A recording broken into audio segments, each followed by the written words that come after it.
Hello everyone and welcome to my Oberheim OBX restoration video series. And I'd like to start by saying one thing. Yes! It's been so long. I've been waiting to do this set of videos for nearly a couple of years now. This synth has been in the cupboard patiently waiting for me to take it out. And it goes back even longer than that actually. This has been my favourite synth for a very long time. In fact, many years ago I had trouble deciding between whether I wanted the OBX or the OBXA, as I knew I loved Oberheims. But as the years went on, I fell more and more in love with the SEM module. And the SEM module and the 4-voice became my favourite. But the difficulty with the 4-voice, it sounds brilliant in mono, absolutely sensational, tuning all the voices slightly differently is just wonderful. And you can't do that on big poly synths because all the controls are common between all the voices. But the difficulty with the 4-voice is playing chords. So tuning all the voices to be the same is difficult before you even start. So with that synth, there are some practical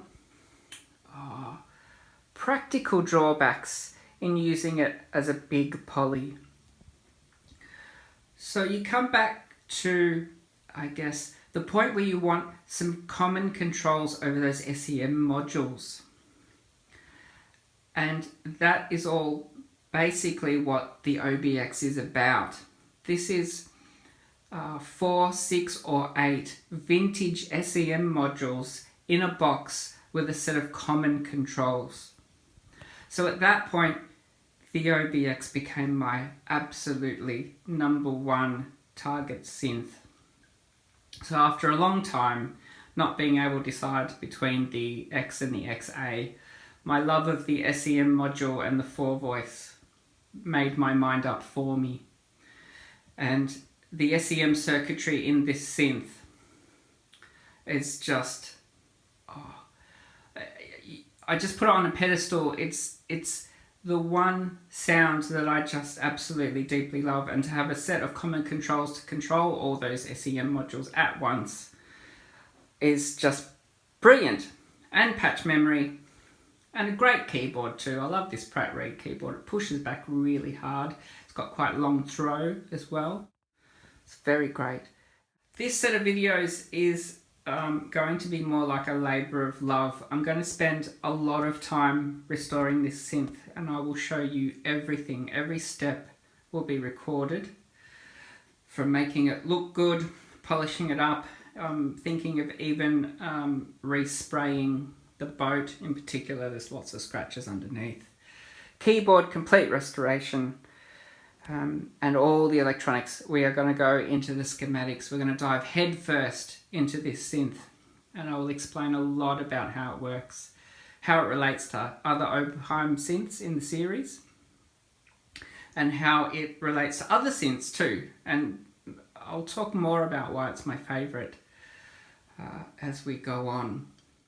This is actually a 4-voice OBX. Which most of them were. The vast majority were 4-voice models. A few of them were 6 and 8. And it wasn't until after they were finished being manufactured that a lot of people converted them to 8-voice models. So a lot of the second-hand OBXs, when people bought them, they were 4-voice, and quite often, and the thing to do was to buy another 4-voice OBX and take the voice cards out of it and turn your original 4-voice into an 8-voice. So this synth suffered the fate, well, similar to what I was talking about with the CS60 actually, where the CS60, a lot of CS80 owners bought it for spare parts. And so a lot of CS60s were artificially removed from circulation because they were great for spare parts. And the same thing happened with the OBX, except that it was the users of the synth themselves that caused the decline. So the search to have, or the desire to have 8 voices was so strong that a lot of the 4 voices were cannibalized by users of the synth, which is a real shame. There is a lot less now than there used to be, and they only started off being about 600. So we're well below that now. In fact, it's probably suffered the biggest decline out of all synths, just anecdotally. The desire to take those extra voice cards was very strong. So let's get started. First thing I'm going to do is clean it up. So I will show you the parts that I've got, and then we will start removing the boards and the keyboard and that kind of stuff. Alright, let's do it. Right, so let's start with parts. For the keyboard, J-wires, yes, the old Pratt Reeds. They are wonderful to play, but they get a bit rusty inside and the J-wires can break. And the Pratt Reed keyboard bushings. Yeah, they're horrible in the keyboard. In fact, it's not in very good condition, the Pratt Reed keyboard on this synth. So these are new bushings, 64! So I got 3 extra, that's good. These are pre-lubed, so a little bit harder to get in, but they'll be a lot smoother once they're in. I've got some screws here to remind me to tell you of... Well, now it's a funny story, but it wasn't a funny story initially. They are the original screws, and they had never been removed, ever, from this synth. It had never been serviced. Someone had been in the synth and replaced some connectors previously, but the boards had never been taken out, and I could not get these screws out. It took me a couple of weeks, actually, and a lot of posting on forums and stuff, and I will show you how I ended up doing that. Some standoffs, that's there to remind me I need to get some hinged standoffs. I'll explain that later. Now, and awesome, so cool, we get to do something new. I promised myself that when I did the OBX restoration that I would learn how to polish the keys, because there's some friends I know on the synth repair forums, and you should see how awesome it looks when the key bed gets polished and the keys are shiny enough to see a reflection in them. The synth just looks sensational with really shiny keys. And ICs, lots of ICs to replace in the synth. There's some of the linear ICs. These ones are like the Oberheim staff CMOS. Lots of CMOS. And where's my special ICs? Special ICs! Okay. This is where I keep all the expensive stuff. Let's have a look. Okay, so don't need them. These are 308s.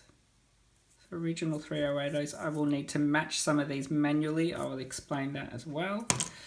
Some 741s, I think. Yep, 741s, originals. Pulled from old synths. Same with the 308s. They're all pulled from old dead synths. Curtis chips don't need any of them this time. 3310 envelope generators. And we will need these 2 input hex inverters. They're very rare. The 80C98s. They're used a lot in the OBX. Yeah, so I've done a lot of preparation beforehand. And part of that was to find the original Z80 CPUs. Although I'm not going to need them now. It's a shame. I was quite happy when I found them. Because I've got the Encore MIDI kit. So Encore Electronics were another really good place to deal with. They didn't have it in stock. Then I asked them for it and they said, yeah, sure, we'll make one. And then the instructions I just downloaded from the website. So we will go through the MIDI installation as well. Part of this involves removing the original CPU. So I won't need any Z80s anymore. There's a bunch of other chips you need to remove as well. And as part of this new thing, which I'm going to call sustainable restoration, I'm not going to kill another old OBX to increase mine from 4 voices to 8 voices. what I have done is collected all the original components taken from either old, already dead synths that aren't OBXs, like, you know, the cheaper ones you find on nature strips and stuff, finding the original era components and placing them on an exact recreation of the PCB. So I have recreated the exact PCB in exactly the same layout, and if I use exactly the same components, I get the same result. So this is not a clone, it is a replacement part effectively for the voice card. So that was a big effort. I will talk a lot about that as well. So I think that's it for parts. No, the T-molding. Here. It's hiding. So the T-molding, this is, I think, 3/4 inch, although what I bought was 19mm T-molding. And that goes on the edges, although I'm thinking I may just polish the original T-molding that's there now that I have a plastic polish kit, but I've bought this new one anyway.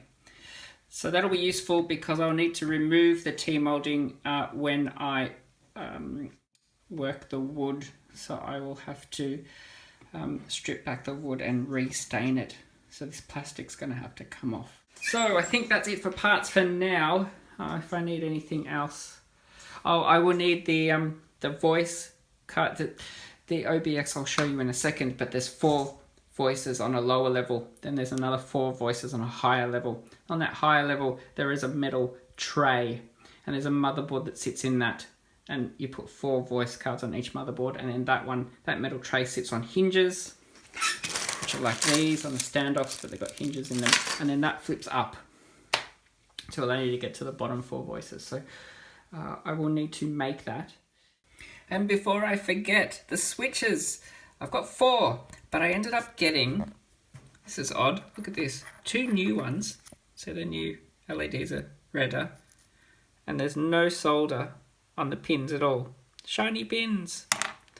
2 new ones. And 2 original pulled switches. And they have solder on the pins, you might be able to see there. And the original colour LEDs. And also they look dirty.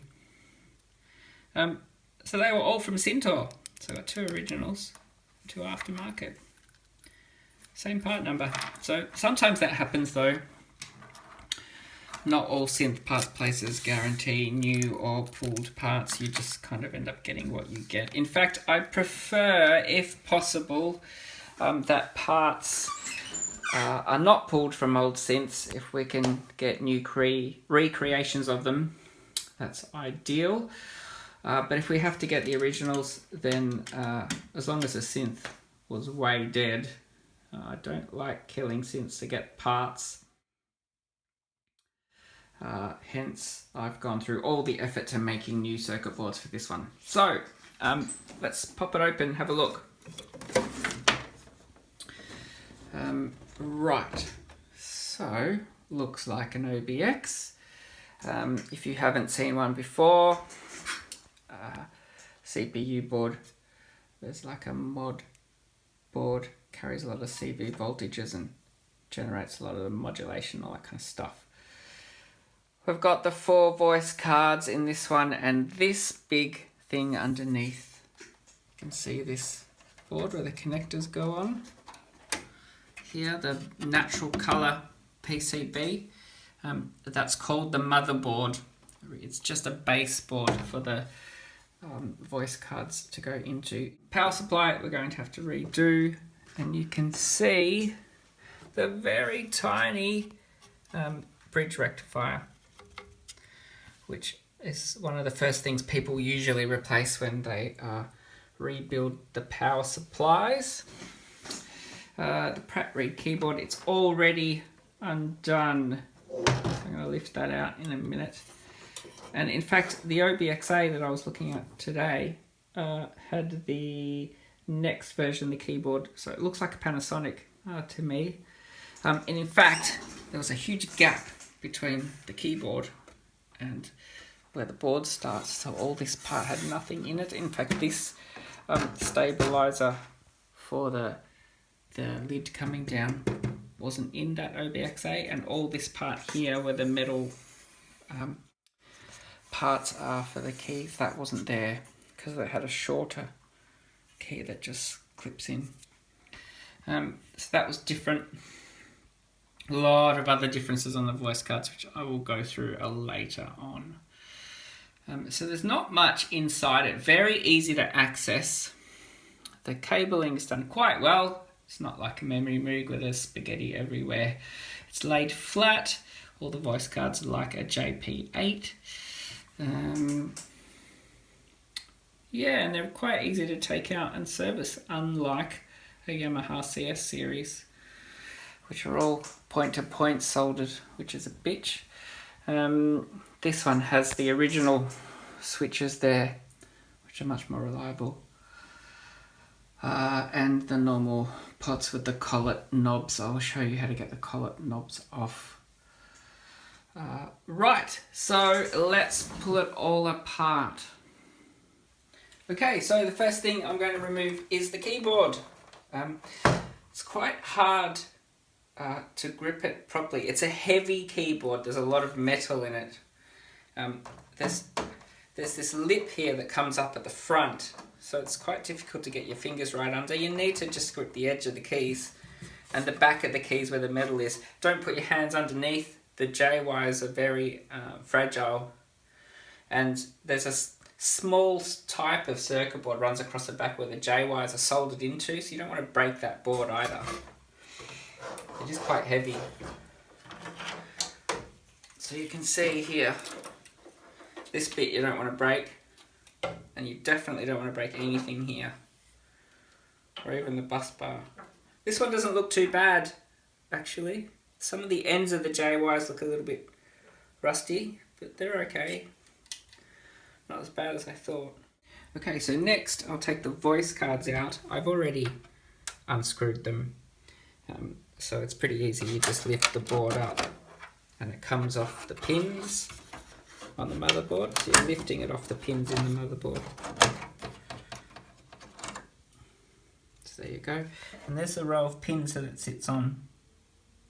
So it's the same relative design in the XA and the OB8. But the boards are a different size and the pins are in a different position. So if you have a look at the OBXA boards, they're about that wide, so they're narrower, and that gives the board more room on this end where the connectors that are ribbon cables and they go in the opposite direction, so that way. So there's less room on this one. You can see someone's reversed that plug. So we also take out all of these. We're going to take out the motherboard as well as all the voice cards.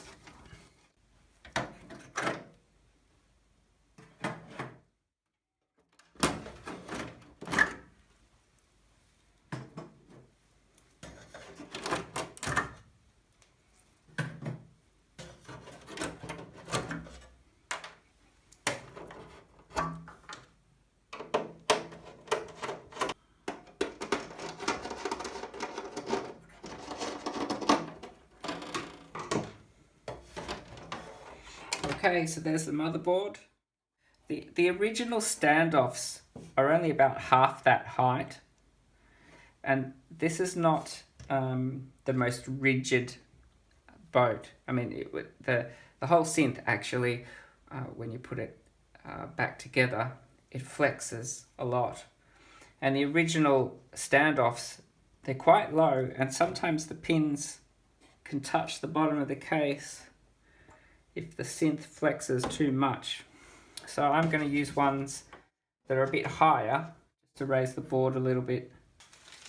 Okay, so the circuit boards have gone into some anti-static bags and then have been bubble wrapped. It's important to make sure you store things correctly. So now I'm just going to take out the CPU board. with the original screws. So this will be interesting. Let me see if I can get these ones off. They weren't too bad.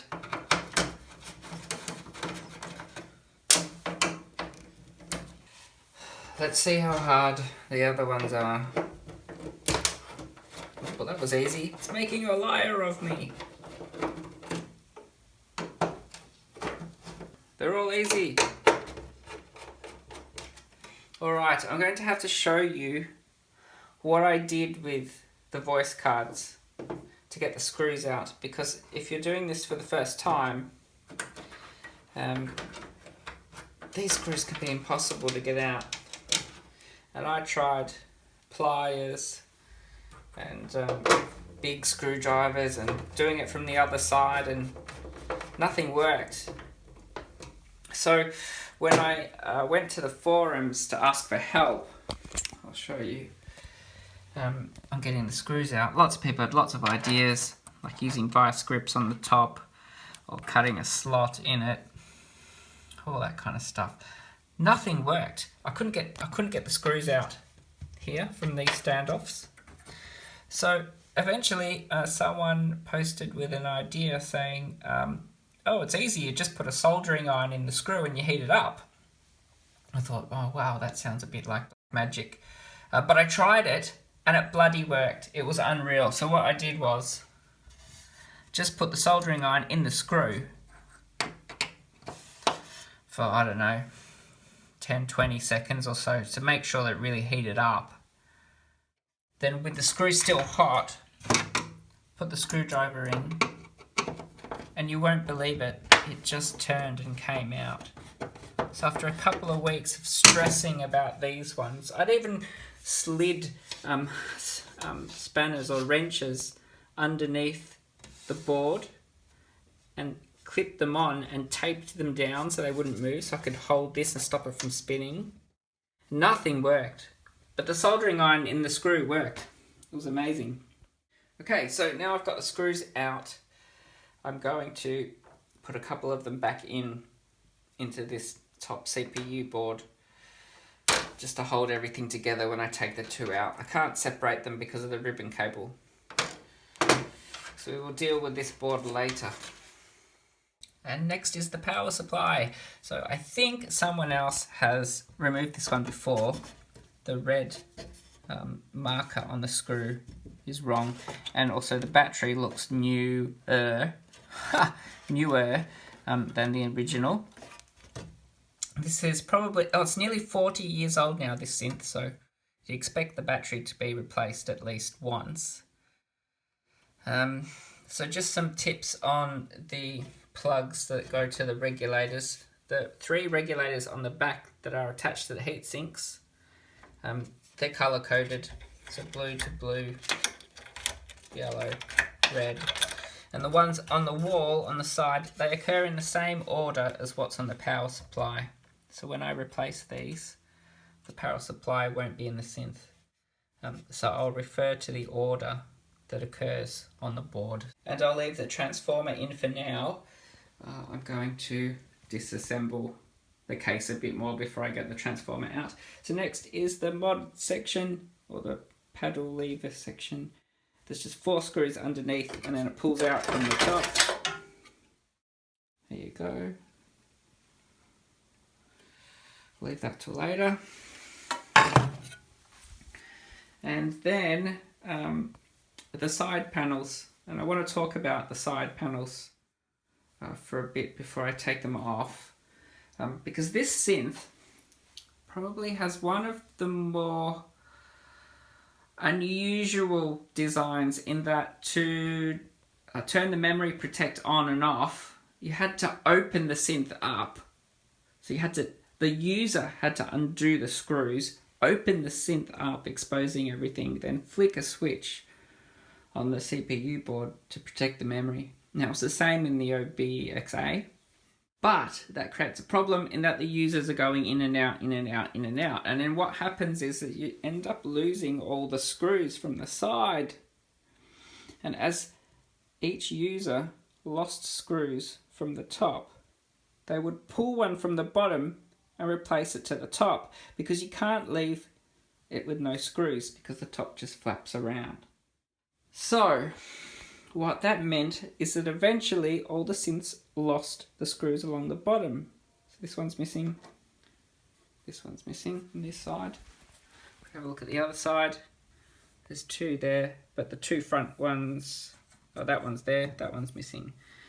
These ones, in fact, I think I've taken them out of here and put them down the bottom. So I reckon I've lost half the screws on each side. So there's at least 3 on that side that's gone.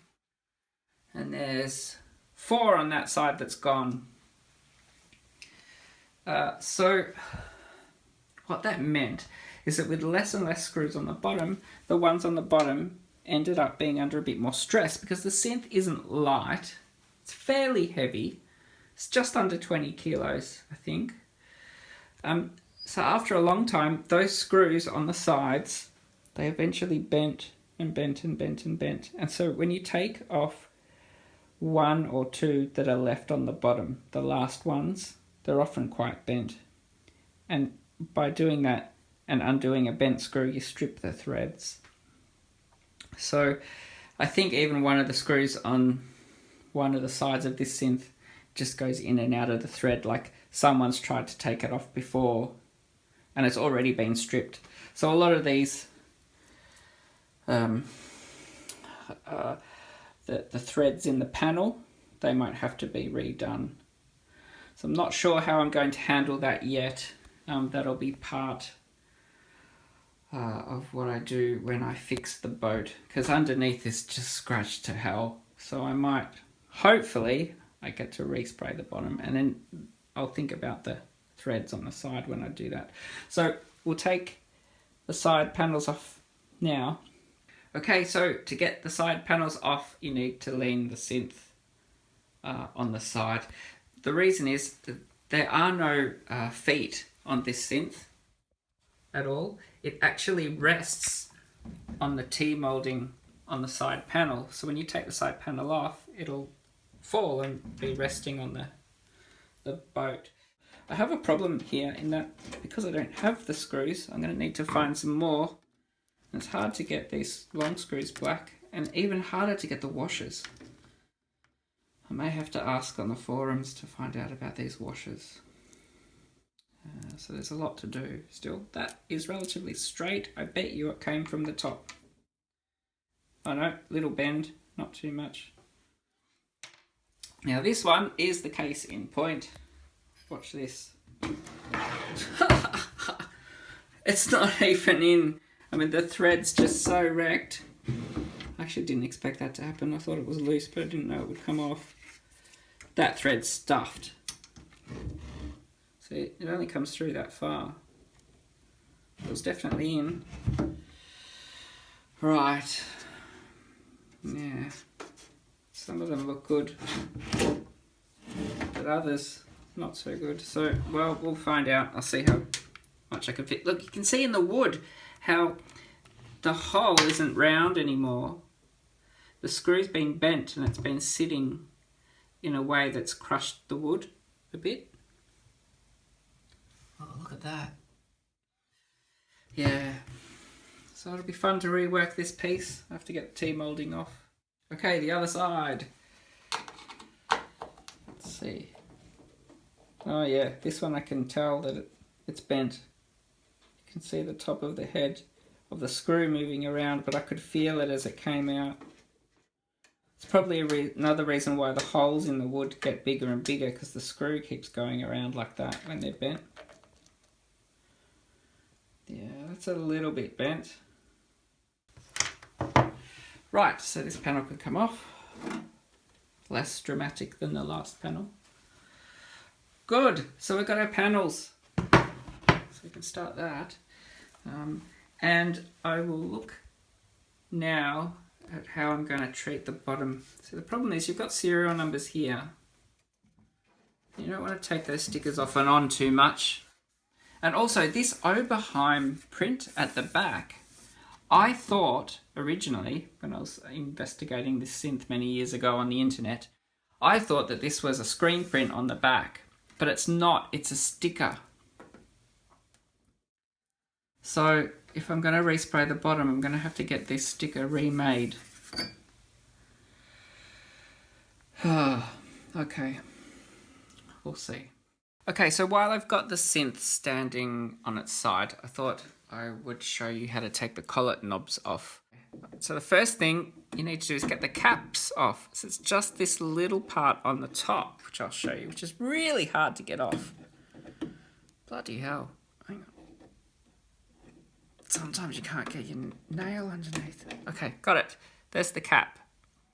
Once you got the cap off, you can see the nut that's inside. Now the trick is, firstly, 6mm nut driver, or a flathead, if you really can't get the nut off. But 6mm nut driver, and the trick is don't unscrew it the whole way. Just unscrew it till the pressure comes off the shaft and you can pull everything off. So I'm unscrewing and I'm pulling the knob this way. And eventually you'll feel it getting easier and easier to pull off the shaft. So there you go.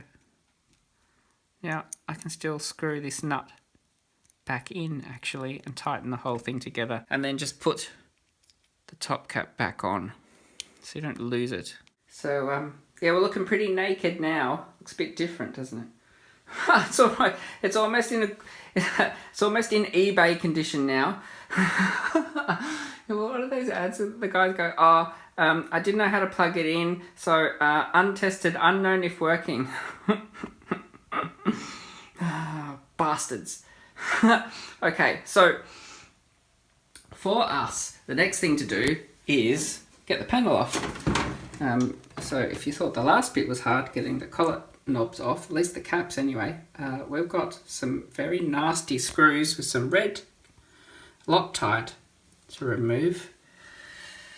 I don't know what works for that. Acetone?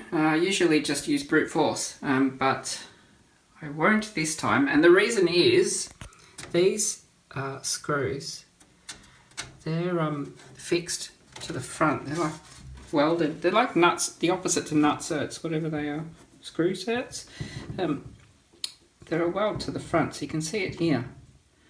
So you don't want to bust that off. You've got to be really careful and gentle bringing these off. So I'm going to try and take the red stuff off first. Then I've got these plugs to get off, and they are difficult. They are bloody... Oh, I don't think I can do that with one hand. So a few more things to do before the boards come off, but we're nearly there. Okay, so all the nuts are off. That worked quite well. Just chipping off what I could and then getting some acetone on a cloth and wiping up as much as I could, softening it. So the boards come off pretty easily after that. And I will put all the nuts and washers in a bag so I don't lose them.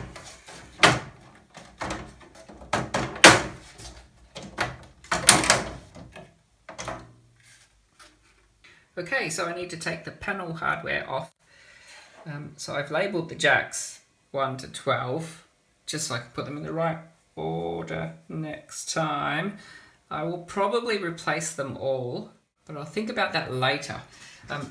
Also, before I can take the switch off, I needed to unsolder it, so I've just labelled the wires with front, middle and rear, so I can put them back on without looking at the schematics.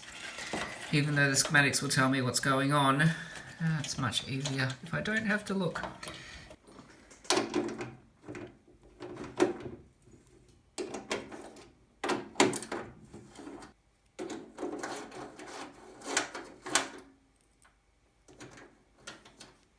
And finally, the top screws from the hinge, and we will get our top panel off. Now, I may have to do it from the other side because it's got that special locking nut.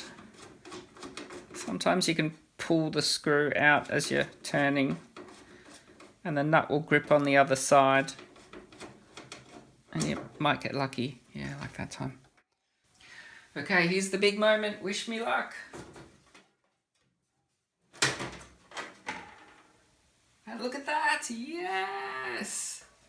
One complete top panel for an Oberheim OBX. Right, let's make some bubbles. Oh, that'll work, surely. should work.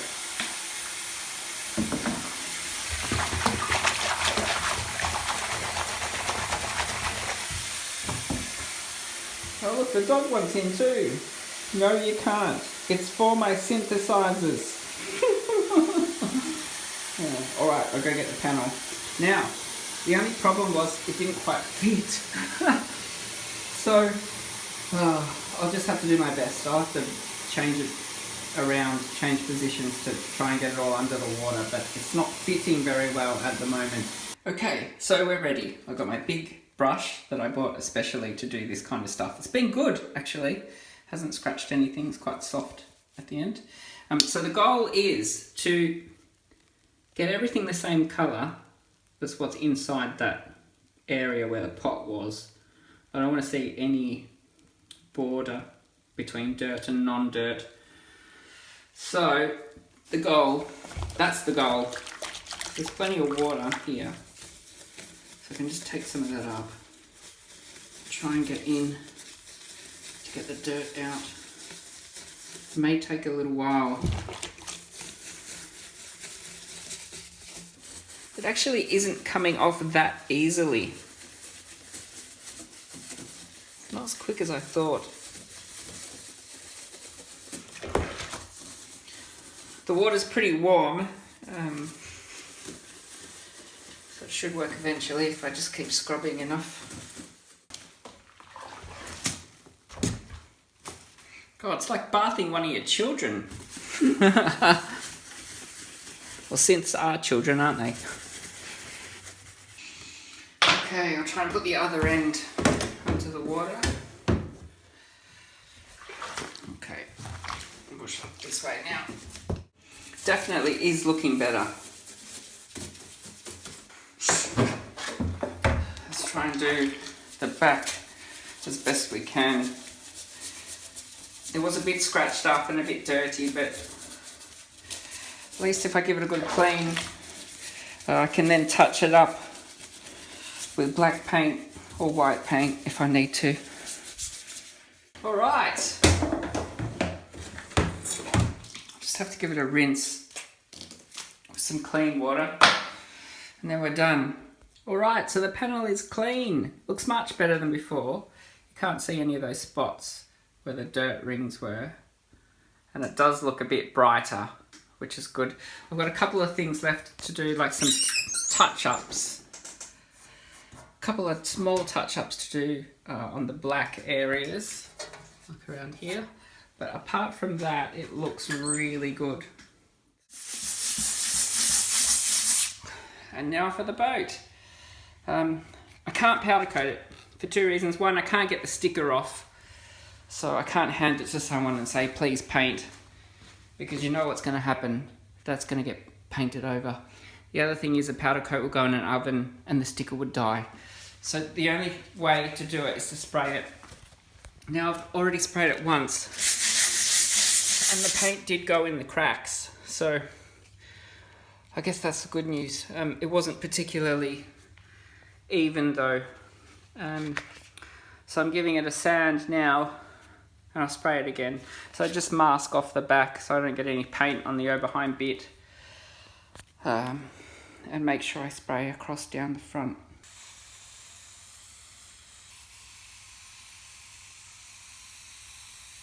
Okay, so it's had its final spray. Looks pretty shiny. I think that'll do. Much better than it was before. Right, so we're up to the side panels. I haven't been looking forward to this bit, to be completely honest. Usually I really love doing the wood parts of a synth and shining them up and making them look really pretty. But with the OBX, I can't see any fun in this part, to be completely honest. For a start, we don't have a solid piece of wood. So all the cracks and little bumps and things, I can't sand it back and get rid of them. If I did that, I would lose the overlay, because this wood that you see on the sides is just a very, very thin overlay. Like, I would say 1/4 millimeter thick, like just the thinnest piece of wood you can ever imagine. You can kind of see it here. So it's a darker edge and there's a lighter bit underneath. And on the bottom here, you can see that some of that overlay's cracked off. But look how thin that is. Yeah, there you can see. Look how thin that overlay is. Underneath is just chipboard. The first part would be to take apart the T-molding. So you can see it almost looks like one continuous piece all the way around, except right at the bottom you'll see that there's a little split in it. They've cut that so well. So close. So if I should be able to take the T-molding apart by lifting this piece up. It's very difficult. I've sort of got a little bit of movement here. You can see it sort of coming out now. Here, got it. Right, so there's the T-molding coming off, and you can see the chipboard underneath. So that's not the best quality side panel you'll ever see on a synth.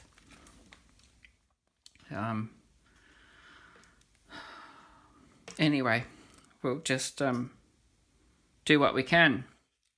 So I'm going to take the T-molding off, and you can see the chipboard falling apart. It's like, oh shit, making a mess now. If I take the T-molding off,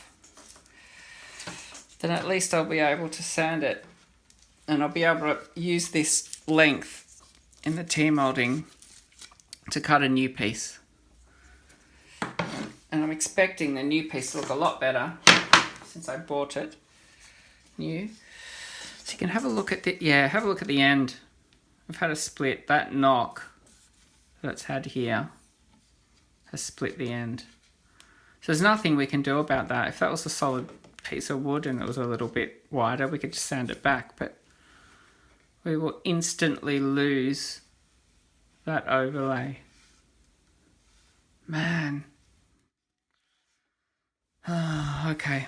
So, I mean, that piece isn't so bad on the outer side. But yeah, a few little bumps and scratches and things. That's not too bad. Right. Okay, let's see if we can at least lightly sand it a little bit just to clean it up. So not to even out the bumps, but just to clean it a little bit, and then get some stain and then some gloss and put the new T-molding on, and then that's it. Call it a day, I think. There's not much more we can do with these.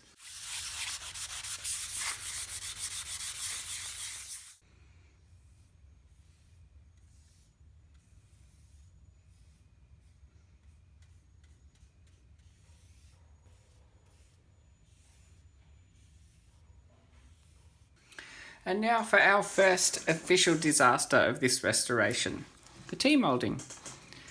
You can see the difference between the old T-molding, which is this one, which is pretty well filled in. It's got a nice rounded top.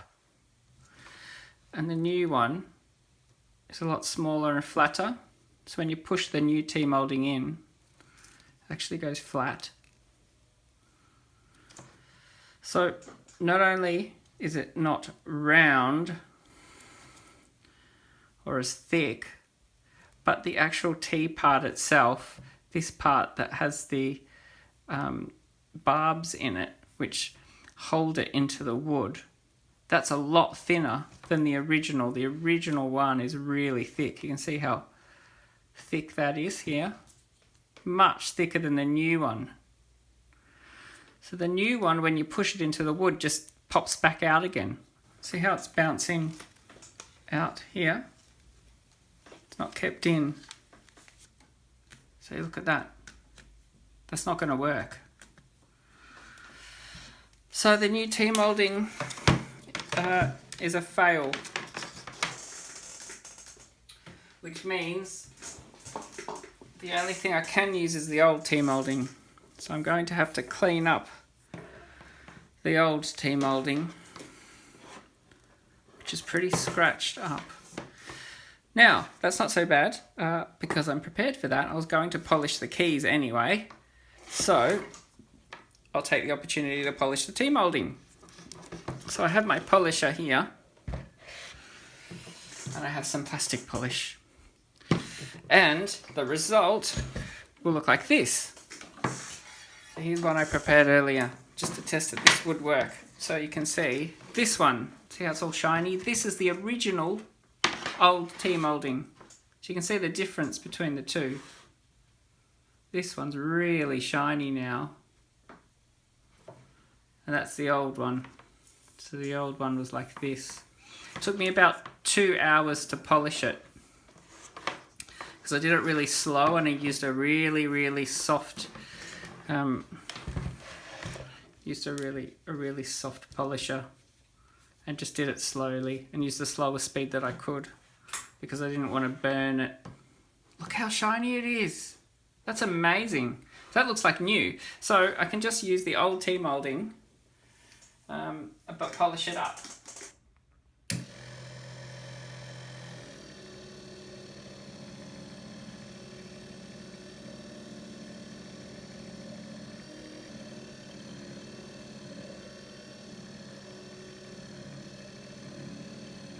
And the side panels are done. Yes! Look at that. Nice. Very happy with the way that turned out. Very happy. And finally, we're finished with the boat as well. It's so shiny. I can even see my reflection in it.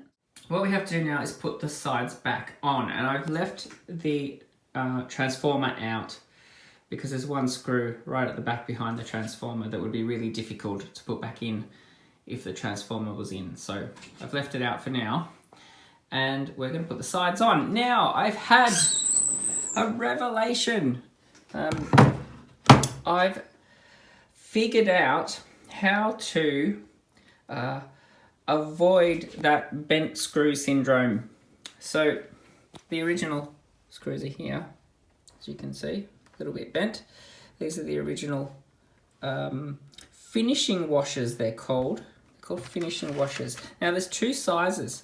There's a large one and a small one, and to fit the screws with the large head and screws with the small head. They're actually different depending on whether they're on the bottom or the top. But of course people kept switching them around because they lost all the ones from the top. So the finishing washers, I could only find them in silver. The 8G is the larger size. The 6G is the smaller size.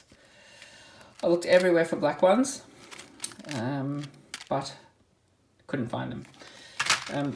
What I've ended up doing is finding solid plastic ones instead, because I really didn't want the silver. I have seen people use these aluminium ones.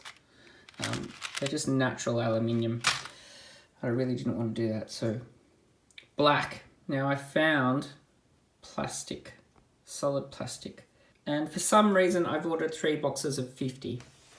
Don't ask me why, I stuffed up that order. But good thing is, they look quite good. Pretty close to the original. Now, my solution for the bent screw syndrome is buy screws that are ever so slightly longer and then use a locking nut on the other side of the panel so users can never take them out. Yes! And here is the very shiny result. So the wood side panels went on perfect. And you can see here, using that locking nut just made so much difference. I can't turn those screws from the outside now. So hopefully they stay where they are. Looks good, actually. Turned out quite well. It was a lot of effort in preparing the wood and polishing the sides. But you can see how it just looks so much better. And having that front nice and shiny too makes a difference. There is one thing we have left to do with the front, and that's put the finger guard on So there's a plastic guard which goes on the front, and you would have noticed at the beginning of the video this had paint and scratches all over it. So I've gone and polished that as well, which took a little while, but the result looks fantastic. So all I have to do is put that guard back on like this. Push it down. There you go, so there's the guard. So that's it. So the next step is cleaning the switches and the knobs. The pots are actually okay. They're really good. This synth hasn't been used very much. I think that it died fairly early on and then was just chucked in a cupboard. And I bought it broken. And it doesn't look like too many people have gone in to fix it either, which is great. So the switches, the dust builds up in this little corner part here and in around the LED. I've cleaned most of these already, but you can see here where the dust builds up, kind of in that fold there and in around the LED. Now I left them in to clean and just use a slightly damp toothbrush. So I've got some water here. And make sure there's not too much water on it. And then just get in around the crack and then dry it. The water stays on the top of the switch, and these switches are very well sealed. And the mechanism of the switch is actually really robust. Yeah, so a bit of a clean like that. And also I have some that are obviously a bit scratched. And because this restoration involves a lot of work to make the synth look better, I've decided that while I've got it out, I will replace any of these switches with new ones that look cracked. So I've already unsoldered this one. They don't naturally come like that. No, you can't pull the switches out. So I will replace this one now. Probably one of the older pulled ones. I will need to clean that though. So once the switches look pretty, then it's time for the knobs to look pretty. The only other thing that I've done to these panel boards is I've replaced the IC sockets. Now I will go more into that when we do the electronics. I have not replaced the actual ICs themselves. Oh, there's a big conversation we have around that when we do the electronics videos. Yeah, I don't really want to go into it now, but this is going to blow your mind. Not all ICs are the same, even if they're from the same family, different manufacturers. There can be differences and all that kind of stuff. So at the moment, I'm just going with RCA 405 ones, and I've ordered some new old stock ones of these as well. So for now, I've just replaced the sockets. Right, so next are the knobs. Here's one I prepared earlier. That's actually nice. Now, it's quite shiny. And this is what they look like originally. So you can see that they needed a lot of cleaning. The only way to do it is to disassemble the knob, because unfortunately they've got a lot of metal parts inside. So I can't do it the normal way where I run the knob under a tap with water and I use the brush, because there's just too much risk that water will stay inside where the metal parts are.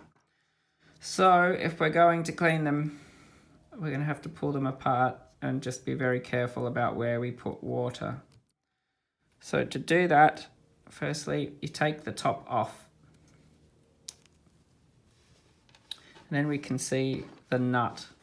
So collet knobs are actually held together, screwed together. So first thing is we need to take the nut off. So this is a 6mm nut driver.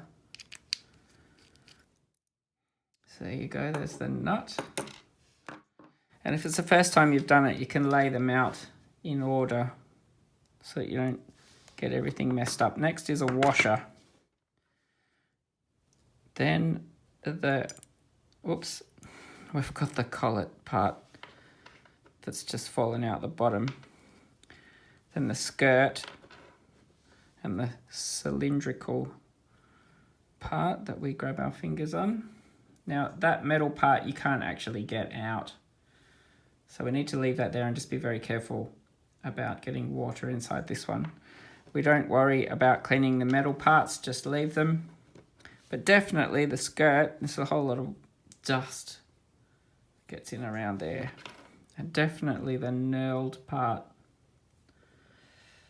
of these guys. So just a little bit of water again, and then make sure you dry it off. And then use the toothbrush just like you would, but we're not using anywhere near as much water as we normally would. And then this is usually enough to get it quite clean.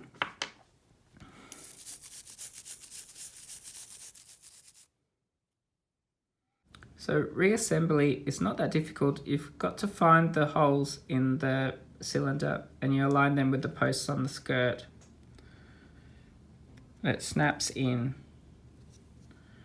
And then you put the collet part in the bottom and you hold that in with your finger and turn it the other side, and that allows you to put the washer in. And then the nut. The nut has a top and the bottom.